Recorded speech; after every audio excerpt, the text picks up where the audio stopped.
ദൈവനാമത്തിന് മഹത്വമുണ്ടാകട്ടെ. ഈ സന്ധ്യാസമയത്ത് എവിടെ ഒരു സാക്ഷിയെ നിൽപ്പാൻ സഹായിച്ച ദൈവത്തിന് നന്ദി പറയുന്നു. എൻ്റെ പേര് അൻസാഷൻ. ഞാൻ 5ാം ക്ലാസ്സിൽ പഠിക്കുന്നു. 2024 നവംബർ 13 സ്കൂളിലായിരുന്ന സമയത്ത് പെട്ടെന്ന് ഒരു തലവേദന ഉണ്ടായി. വീട്ടിൽ വന്നിട്ടും കുറഞ്ഞില്ല.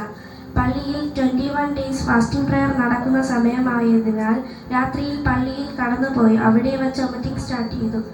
ആ രാത്രി ഭയങ്കരമായ പനിയും ഉണ്ടായിരുന്നു. 15ാം തീയതി PRS ഹോസ്പിറ്റലിൽ എന്നെ കൊണ്ടുപോയി അഡ്മിറ്റ് ചെയ്തു. ആ ദിവസം തന്നെ എൻ്റെ ഓർമ്മ നഷ്ടപ്പെടുവാൻ തുടങ്ങി. തുടർന്ന് CT സ്കാൻ ചെയ്തു. അതിൽ ബ്രെയിനിൽ ഇൻഫെക്ഷൻ സ്റ്റാർട്ട് ചെയ്തു എന്ന് മനസ്സിലാക്കി. തുടർന്ന് നട്ടലിൽ നിന്ന് ഫ്ലൂയിഡ് എടുത്ത് MRI സ്കാൻ ചെയ്തു. അതിലൊന്നും ശരിയായ അസുഖം എന്താണെന്ന് മനസ്സിലാക്കാൻ കഴിഞ്ഞില്ല. എൻ്റെ ബോഡിയുടെ കണ്ടീഷൻ വളരെ ക്രിട്ടിക്കൽ ആയതുകൊണ്ട് ഡോക്ടർ എന്നെ വെന്റിലേറ്റർ സൗകര്യമുള്ള ഹോസ്പിറ്റലിലേക്ക് കൊണ്ടുപോകുവാൻ എൻ്റെ മാതാപിതാക്കളോട് പറഞ്ഞു. അങ്ങനെ എന്നെ SIT ഹോസ്പിറ്റൽ ക്രിട്ടിക്കൽ കെയർ ICUയിൽ അഡ്മിറ്റാക്കി. വെന്റിലേറ്റർ സൗകര്യമെല്ലാം എൻ്റെ അടുത്ത് കൊണ്ടുവച്ചു. ഈ സമയത്ത് എൻ്റെ പള്ളിയിലും എന്നെ അറിയുന്നവരും അല്ലാത്തവരുമായ ഒരുപാട് ദൈവമക്കൾ ഈ ലോകത്തിൻ്റെ വിവിധ ഭാഗങ്ങളിൽ ഇരുന്ന് എനിക്ക് വേണ്ടി പ്രാർത്ഥിക്കുന്നുണ്ടായിരുന്നു. ഇവിടെ വീണ്ടും നട്ടലിൽ നിന്ന് ഫ്ലൂയിഡ് എടുത്ത് പരിശോധിച്ചപ്പോഴാണ് എൻ്റെ ബ്രെയിനിൽ ഹമീബിക് വൈറസ് ഇൻഫെക്റ്റ് ആയി എന്നറിഞ്ഞത്.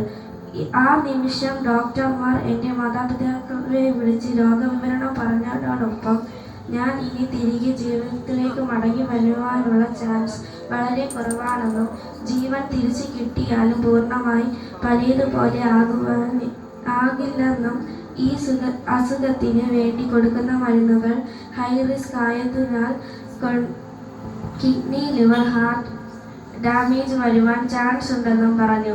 അന്ന് മുതൽ 28 ദിവസം തുടർച്ചയായി എൻ്റെ 2 കൈയിലും കാലുകളിലും മാറി മാറി ആദ്യമൊക്കെ ഒരു ദിവസം 24 ഐറ്റം മരുന്നുകൾ കയറ്റി വിട്ടു.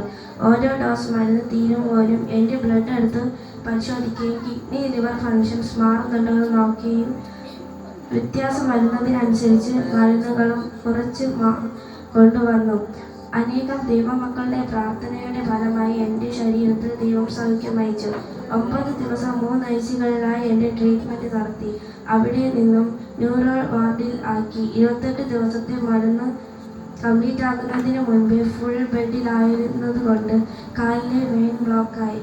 അങ്ങനെ വീണ്ടും അതിൻ്റെ ട്രീറ്റ്മെൻറ്റും എടുക്കേണ്ടി വന്നു. 52 ദിവസം ഞാൻ ഹോസ്പിറ്റലിലായിരുന്നു. ദൈവം എനിക്ക് പൂർണ്ണമായി സൗഖ്യം തന്നു. ഭവനത്തിൽ മടങ്ങി വരുവാൻ സഹായിച്ചു. എൻ്റെ കൂടെ ഹോസ്പിറ്റലിലുണ്ടായിരുന്ന പലരും കിഡ്നി, ലിവറൊക്കെ കംപ്ലൈൻ്റ് ആയി. 3-4 പേർ മരണപ്പെട്ടു. എന്നാൽ അങ്ങനെ യാതൊരു പ്രശ്നവും എൻ്റെ ജീവിതത്തിൽ വരാതെ പൂർണ്ണ ആരോഗ്യത്തോടെ ഇന്ന് നിങ്ങളുടെ മുൻപാകെ ജീവനുള്ള ദൈവത്തിൻ്റെ സാക്ഷിയെ നിൽപ്പാൻ ദൈവം എന്നെ സഹായിച്ചു.